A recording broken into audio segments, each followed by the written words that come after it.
Warning, the following ZipRecruiter radio spot you are about to hear is going to be filled with F-words. When you're hiring, we at ZipRecruiter know you can feel frustrated, forlorn even, like your efforts are futile, and you can spend a fortune trying to find fabulous people, only to get flooded with candidates who are just fine.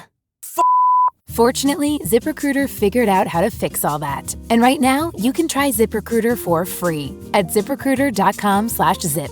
With ZipRecruiter, you can forget your frustrations because we find the right people for your roles fast, which is our absolute favorite F word. In fact, 4 out of 5 employers who post on ZipRecruiter get a quality candidate within the first day. Fantastic! So, whether you need to hire 4, 40, or 400 people, get ready to meet first-rate talent. Just go to ZipRecruiter.com/zip to try ZipRecruiter for free. Don't forget, that's ZipRecruiter.com/zip. Finally, that's ZipRecruiter.com/zip.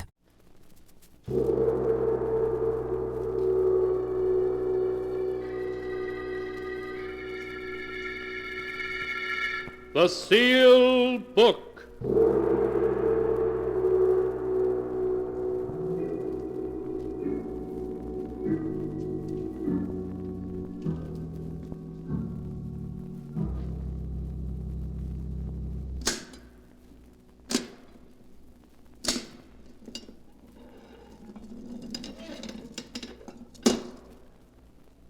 Once again, the keeper of the book has opened the ponderous door to the secret vault, wherein is kept the great sealed book, in which is recorded all the secrets and mysteries of mankind through the ages.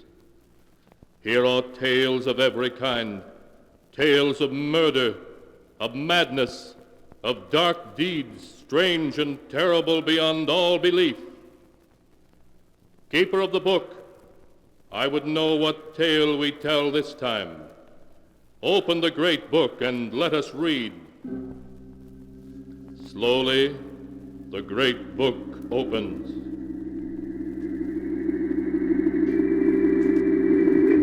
One by one, the keeper of the book turns the pages and stops. The strange story of a man who would stop at nothing to accomplish his ends. A tale called The Accusing Corpse.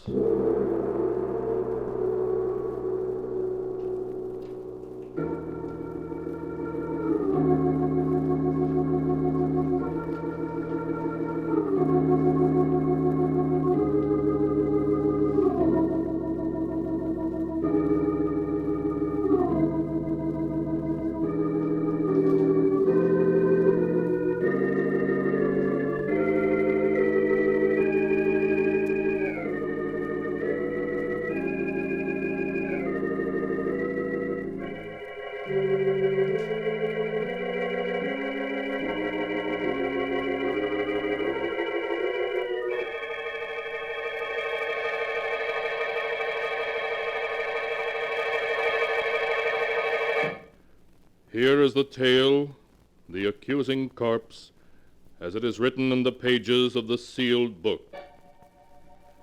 Philip Drake, the wealthy stockbroker, is pacing nervously back and forth in the drawing room of his country mansion. His face becomes pale as Vivian, his wife, enters the drawing room, a suitcase in one hand. Well, Philip, I'm all packed and ready to leave. I do hope Vivian, that how can you do this to me? You know I love you, that I'd do anything to make you happy. Oh, Philip, let's not go over that again. Oh, please, darling, don't leave. At least not until your brother Roger's arrived and had a chance to talk to you. He'll be here any minute. Oh, nothing that righteous brother of mine can say will change my mind. Now, would you mind lending me your car to get to town? Vivian, if you leave me, you won't get a cent. Not a cent, you hear? Really? Did you ever stop to think, Philip, that there might be another man? One with more money than you? Another man? Oh, no, Vivian, there couldn't be. And why not? But we've only been married 3 months. Why, there couldn't have been anybody in that time. Oh, but there was. Oh, Vivian, you can't do this to me. I love you. I love you. I won't let you go. I really must be saying goodbye now. He's waiting for me in town. I don't want to be late. If I can't have you, no one else will. Do you hear? Oh, really? You're being ridiculous. I must go now. No. Philip, what are you... A gun? Yes, Vivian. A gun. I told you if I couldn't have you, no one else would, and I mean it. Even with that gun, you can't keep me. Do you hear? I'd sooner die than go on living with you. I'm going, and you're not going to... Oh, you shot... Vivian. Philip, what happened? I thought I heard... Vivian. I didn't mean to do it. She was going to leave me. Vivian. Roger, is she dead? Yes. Philip, do you know what this may mean? Life imprisonment, perhaps even the electric chair? Yes, I know. I lost control of myself. Nothing seems to matter now. You simply can't throw your life away like that. Even if Vivian was my sister. I don't mind telling you that I always felt you were far too good for her. She didn't deserve to be your wife. Oh, please, Roger. Look, if we were to get rid of the body, who could possibly know that she didn't leave here tonight as she'd planned? No. It wouldn't work, Roger. You can't get away with murder. That's nonsense, Philip. Now, if we were to bury her in the woods, no one would ever find her body. Bury her in the woods? I couldn't do that. Philip, you must let me handle this. Oh, and you better give me that gun. All right, Roger. Here you are. Good. Now you wait here. I'm going to get rid of the body.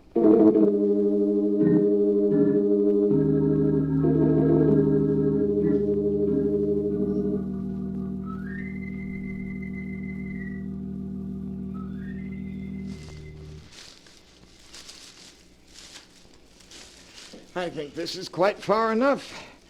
I'm afraid I'll have to bury you now, my dear Vivian. Put me down, Roger. I'm tired of being carried like a sack of potatoes. All right. There.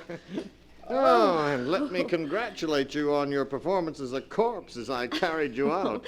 Roger, do you think he suspects anything? Of course he doesn't. He's positive that he shot and killed you. It was very clever the way you taunted him into doing it. You've got the gun, haven't you? Certainly I've got it. You don't think I was going to let him discover that the bullets have been removed and blank cartridges substituted, did you? No, not you, Roger. You always know what you're doing. It was a lucky day when you met me. Look, now here's the key to the apartment I rented in town. You'll find my car a quarter of a mile down the road. All right. I'll be waiting for you at the apartment. I'll be there in a few hours. Well, now let's see. This seems like a nice place to dig.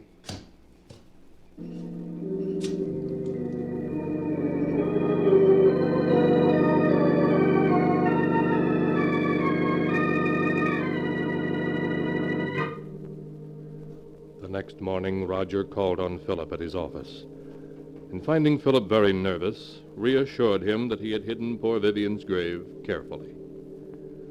When Philip expressed his gratitude for Roger's help, Roger suggested that Philip could do him a favor in return by lending him $20,000 to swing a business deal. Philip was startled, but after a moment's hesitation, wrote out a check. As he wrote it, Roger smiled. Things were working out just as he'd planned. Roger, did you get it?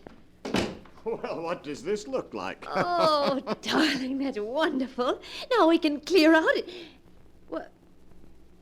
Roger, there isn't 100,000 here. Why, no, dear.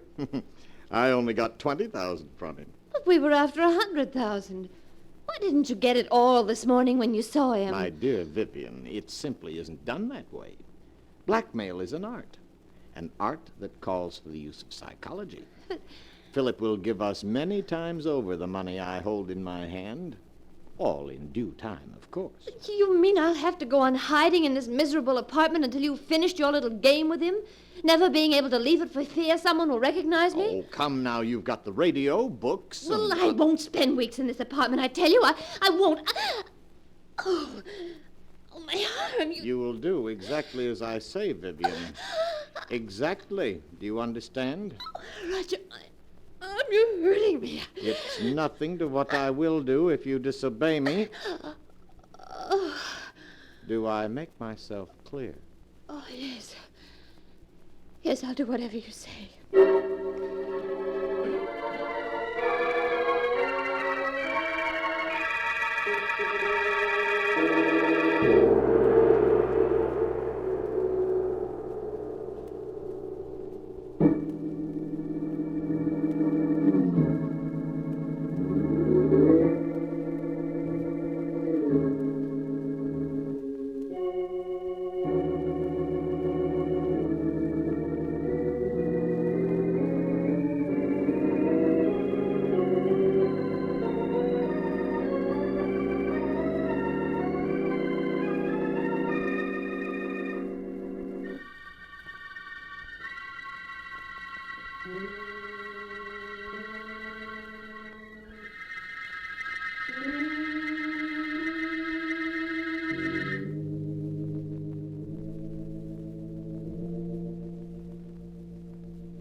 And now to continue the story, as it is written in the sealed book. A week passed. A week in which Roger patiently bided his time, for time he knew was working on his side against Philip. Then one morning he called on Philip at his office. Good morning, Philip. How are you? How do you expect me to be? This past week I've been able to think of nothing but Vivian and what happened that night. Philip, you must stop brooding over it. Whatever happened was her fault, not yours. Yes, you're right. Perhaps what I need is a vacation. Of course. A trip would do you a world of good.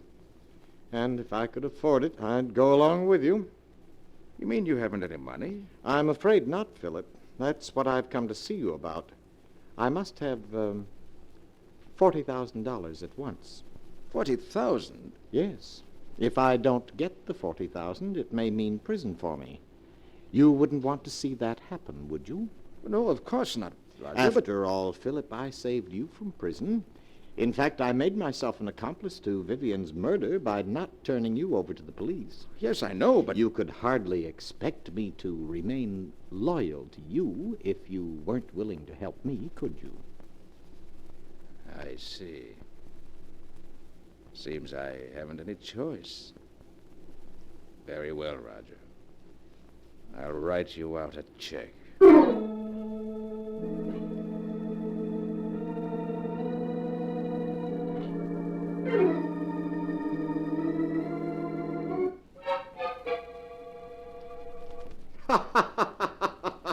Take a look at this, Vivian.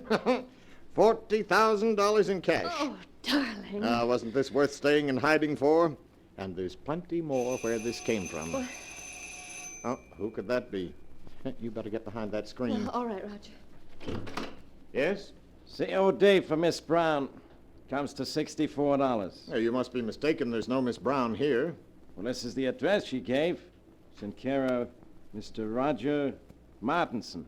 That your name? Well, yes, but I Those don't... packages are for me, Roger.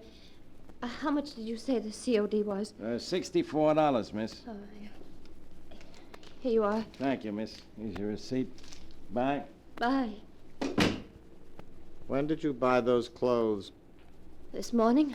You mean you went out shopping in spite of what I told you? Well, I was sick of being cooped up in this apartment day and night. I had to do something for a change. And what of my plans? You risked everything with so much at stake. Roger, stop looking at me like that. I tell you, I couldn't stand being cooped up in this apartment any longer. And if you don't get the rest of the money at once so that we can clear out, I'll go shopping whenever I feel like it. You can't make... You'll do exactly as I say.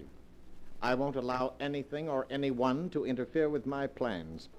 I've worked every step out perfectly, and there isn't going to be any slip-up.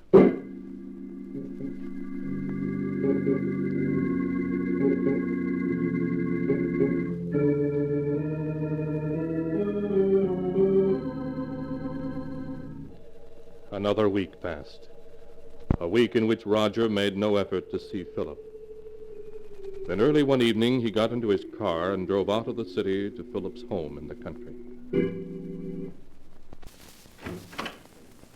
Oh, it's you, Roger. Come in. Good evening, Philip. Where are the servants? This is their night off. You're not looking well at all, Philip. You shouldn't remain in this big house by yourself. What difference does it make where I am? Wherever I go, the memories of that night follow. It's hard to believe that it was only 2 weeks ago tonight that I killed her. 2 weeks ago tonight? Why, so it was. By the way, Philip, do you think you might possibly lend me $60,000? 60? Well, you can't be serious. Oh, but I am. But I've lent you that much already. Yes, I know, but I must have more. No. I won't give you another cent. You've blackmailed me enough. Blackmail is a harsh word, Philip. What else would you call it? You're just as hard and grasping as Vivian was. Oh, yes, but you must remember I'm alive and she isn't. I suppose you're glad she's dead. In life, she was worth nothing to you. In death, you were able to get $60,000 for her. In death? How do I know she is dead? Don't be foolish, Philip. You shot her yourself. Yes, but how do I know she was dead? It was you who examined her, you who told me so, and you who buried her body all by yourself. I just wanted to spare you, Philip. Just exactly where did you bury Vivian? As a matter of fact, how do I know the whole affair wasn't staged for my special benefit? You're quite capable of such a scheme. I tell you she's dead, Philip, and buried out in the woods. And I want to see the grave. And the body you say is in it. This is ridiculous. I won't go searching for a grave in the middle of the night. You shouldn't have to search for it, Roger, not if you really dug one. Come along. I won't do it. Why, this is I said all... come along, Roger. Oh, very well. But I'm not certain I'll be able to find the grave. After all, the woods is fairly large, and it's been 2 weeks since I buried her. It's quite all right, Roger. We'll stay out there until you do find her.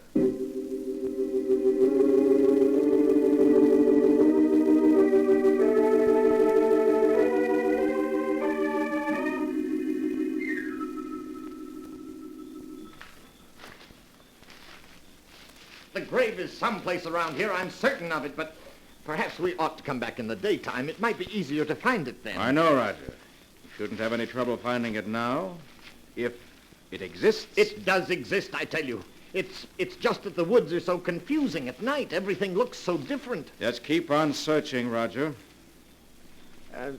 Well, perhaps this is the spot. It looks something like it. There's only one way to make certain, and that's to start digging. Here's a shovel. Start digging. Oh, very well, Philip, if you insist.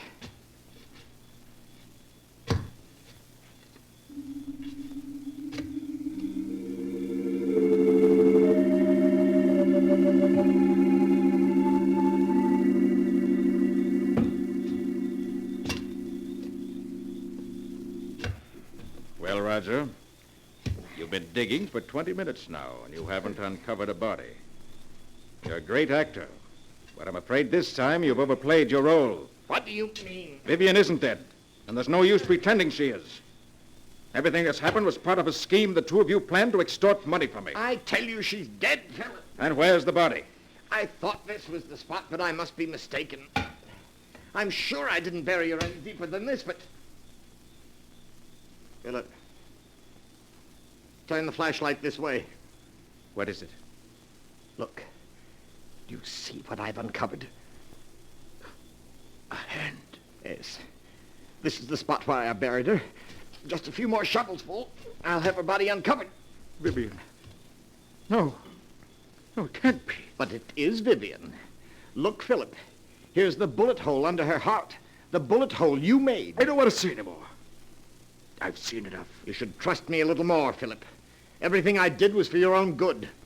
After all, you don't want to go to the electric chair, do you? I don't care what happens anymore. I can't stand having her death on my conscience any longer. I'm going to call the police. Don't be a fool, Philip. You know it can mean the electric chair. I'll take my chances. Anything's better than going on living the way I have these past 2 weeks. I'm going back to the house and call the police. Philip, come back! Philip!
And now to continue the story, as it is written in the sealed book. After Philip and Roger had dug up Vivian's body, with the bullet hole through the heart, Philip decided that the only thing left for him was to call the police and confess. So, in spite of Roger's protests, he rushed back to the house. Operator. Operator. Philip, wait. Don't do anything foolish. You've cut me off. Take your hand off the phone, Roger. All I want you to do is to listen to me for a few minutes. Then if you still want to call the police, you can. Now, please, put the receiver down, Philip. That's it. What do you want to tell me? Well, do you mind if I mix myself a drink first? It's been a rather difficult evening. Very well. What about one for you? You look as though you could stand a drink. No, thank you. Nonsense now. It'll do you good.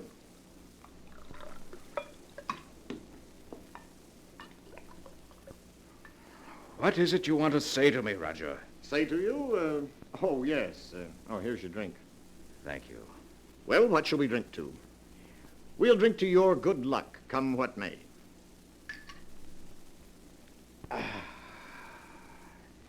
There, I feel a good deal better. All right, now we've had our drink. What have you got to say? Oh, yes. What I wanted to say was, I never let anything interfere with my plans, Philip. I can't allow you to go to the police, and therefore you shan't. It would spoil my plans. It would it? But I'd like to see you stop me. I have, Philip. In a very little while, in fact, in just a few seconds, you'll be dead. Dead? What do you say? Yes, Philip. The drink I mixed you was poisoned. Aren't you finding that it's becoming difficult to breathe? No. You couldn't have...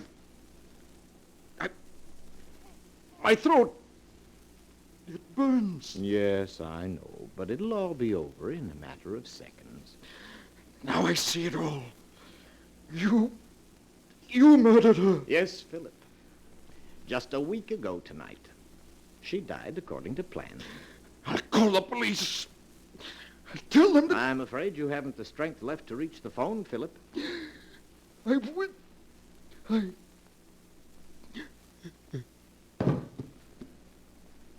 You and Vivian never had a chance, Philip. I had things worked out perfectly, down to the smallest detail.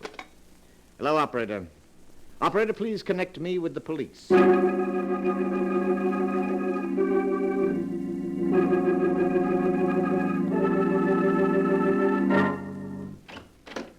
Oh, Inspector, I finished the examination of the body of Vivian Drake and her husband, Philip. Okay, Doc. Oh, this is Roger Martinson. Mr. Martinson, this is Dr. Smith, the county coroner. How do you do, Mr. Hello. I'll be with you in a few minutes, Doc. Just stay here. All right, Inspector. Now, Mr. Martinson, you were telling me how you came to this house 2 weeks ago tonight to see your sister and found she was gone. Yes. My brother-in-law, Philip, told me that she had gone on a vacation. I thought it strange at the time that she should have gone away without saying goodbye to me, as we were always very close. Then days passed, and I didn't hear from her. Was it like your sister to go away and not write? No, and that's what worried me so. The past 2 weeks, Philip kept putting me off when I inquired about Vivian's whereabouts. Tonight I couldn't stand it any longer, and I came to this house to have it out with him. Well, what did your brother-in-law say when he saw you? He was quite agitated at my unexpected arrival.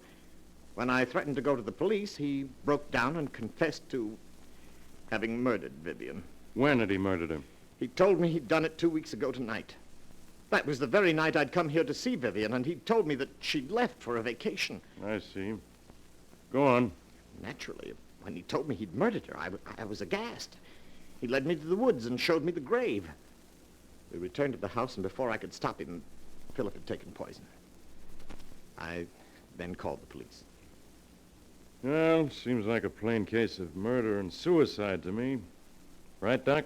Perhaps, but Mr. Martinson, I was very much interested in what you had to say regarding the murder of your sister. You say that your brother-in-law confessed to murdering her 2 weeks ago tonight. Yes, that's correct. And you never saw her alive after that night? Oh, why, no, of course not. What are you getting at, Doc? Please, Inspector.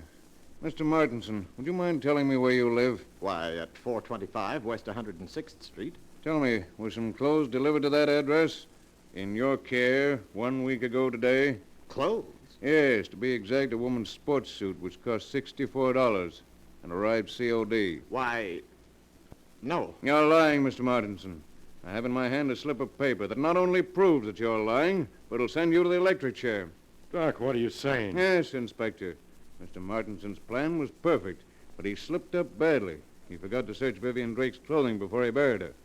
When I examined her body just now, I found in one of her pockets this receipted bill bearing the date April 9th.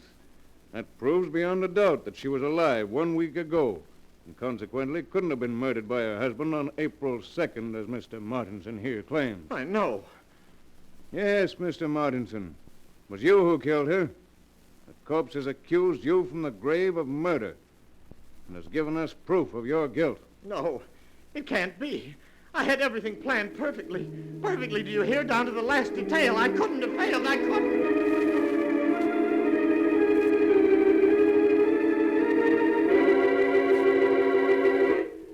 But Roger Martinson had failed. And all because of a mere sales slip that was found in a corpse's pocket. A dated sales slip that gave the lie to his testimony and sent him to the electric chair. For murder is always without, though it takes the dead themselves to tell of it.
And now, keeper of the book, before you close the great book, show us the tale we tell next time.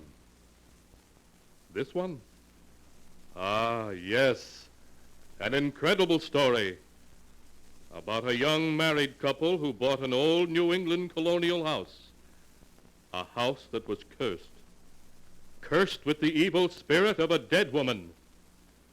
A tale called Stranger in the House.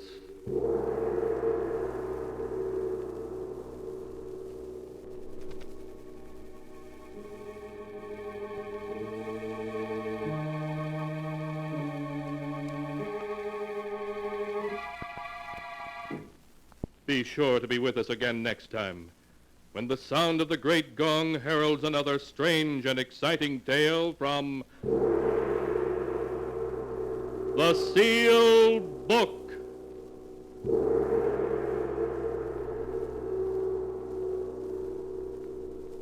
The Sealed Book, written by Bob Arthur and David Cogan, is produced and directed by Jock McGregor.